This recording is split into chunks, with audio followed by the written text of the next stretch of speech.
Hey there, it's me again, Teacher Prix, to help you talk to anyone, anywhere, anytime in English. December 2nd. I actually recorded this video yesterday. And guys, December 1st was a difficult day. I had so many big plans of so many things I wanted to do, but for some reason, nothing worked out yesterday. But hey, you're watching this video today. What I want to talk to you about today is basic mistakes we make, because I've made these mistakes too. So I include myself in this group of people who make these mistakes. Basic mistakes we make when we study English. Basic mistakes in our study routine. Because if you have started studying English, you probably realize that you need a routine. And when we study alone, it's difficult to come up with a routine, to decide what you're going to do, to decide for how long you're going to do it, to decide the order. Should I do this first? Should I do that next? And it's difficult. It's complicated. And that's why I decided to make today's video about this subject. 3 basic mistakes we all make. All right? And here we go. First one. The first mistake that I see many people making, many English students making, many people who study alone making this mistake is to study more of a subject than the other. You study a lot of something, but you completely ignore something else. So maybe some of you start studying a lot of grammar, and then you go and you buy grammar books. I see so many posts on Facebook about people asking, hey, what grammar book should I use? I'm starting now. What grammar book should I use? Or what videos should I watch? And it's interesting because the recommendations are usually the same. And I see these recommendations and I think they're great. They're great suggestions. They're great ideas. But sometimes you dedicate too much time to one specific activity. And that's the problem. English is about balance. You need to work on pronunciation. You need to work on listening. You need to learn. You need to work on vocabulary. You need to work on speaking. You need to work on writing, on reading. And what happens is actually the opposite.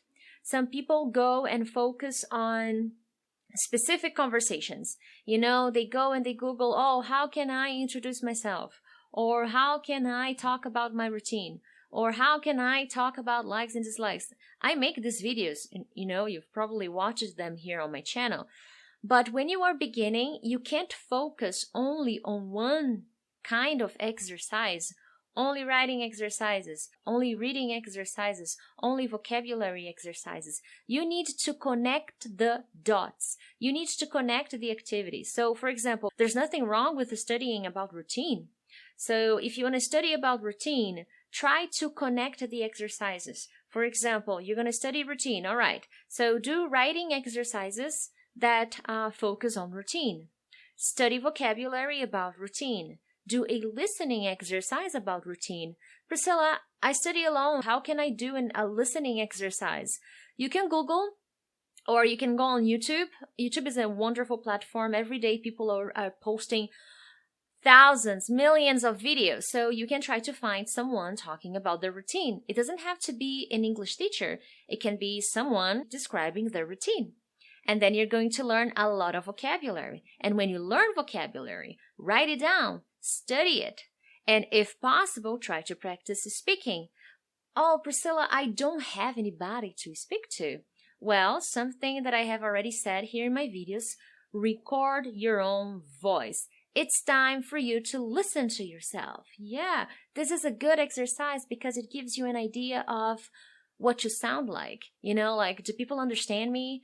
Do I have a good intonation, like pronunciation? And at the beginning, it's difficult to tell, but you need to listen to yourself to know how much you need to work on, what kind of words are difficult for you. So this is the number one mistake. You dedicate too much time to one activity and you completely ignore the other.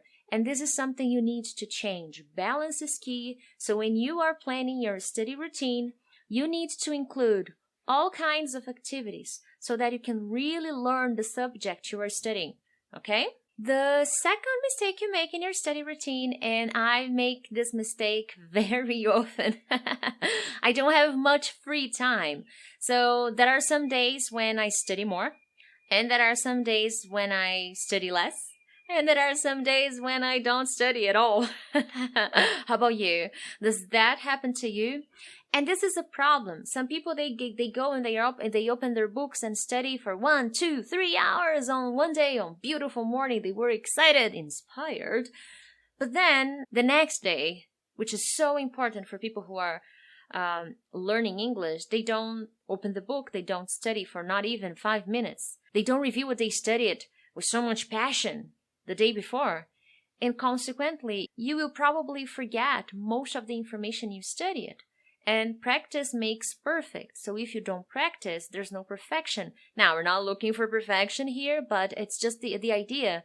If you don't practice, you forget. And this is a mistake that I make, and I try to stay disciplined. If I'm going to study for 10 minutes, I study for 10 minutes every day. So if this week I decide, okay, this week I'm going to be busy, so I'm only going to study 10 minutes a day. I commit to these 10 minutes and I really study those 10 minutes every day. That will make a bigger difference than if you just sit down for one day and then completely let go of the others. All right? So focus on discipline. Study less, but study frequently. Okay? And the last kind of mistake that I think many of you make, and I guess that it's not necessarily a mistake, it's a choice, okay? I guess that we all have our own way to study English, and I've seen so many channels talking about methods to learn English, and I think they all have, I think they can all work. But one thing that I see many people doing, and I have done this myself, and it was not helpful. Okay, I realized over time, that that strategy was not as helpful as I thought it was. Okay, which is to translate materials. Like, you know, when you go online and you Google songs you like, and then as an exercise, you sit down and you translate the song, that's not really going to help you as much as you think it is going to help you. All right?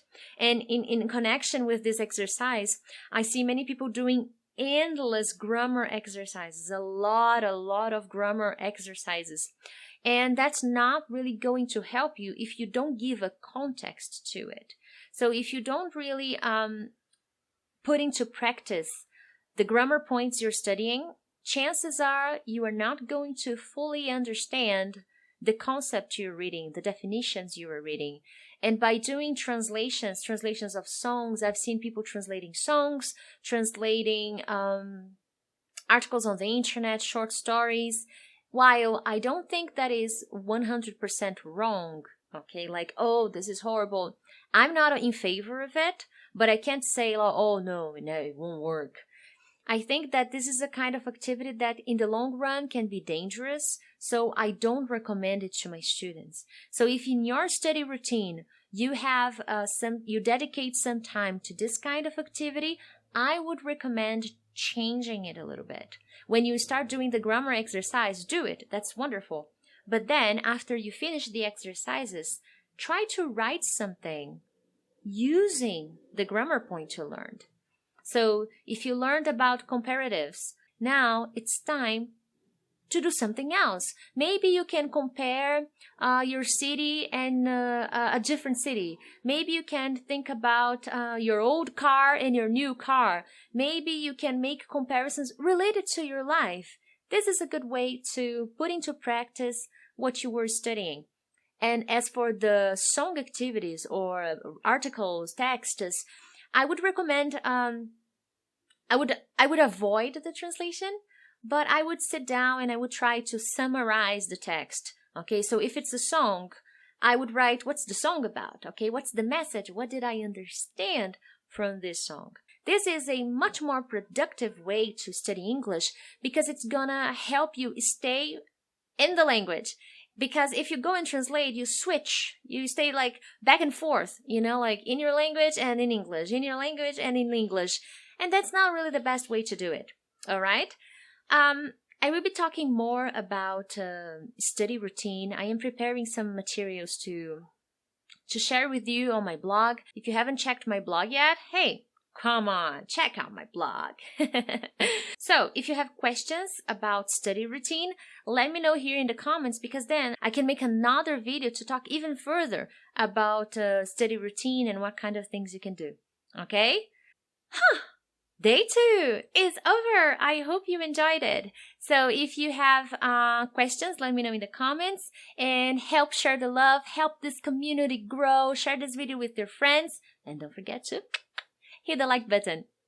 Thank you so much, guys, and I'll see you tomorrow. Bye-bye.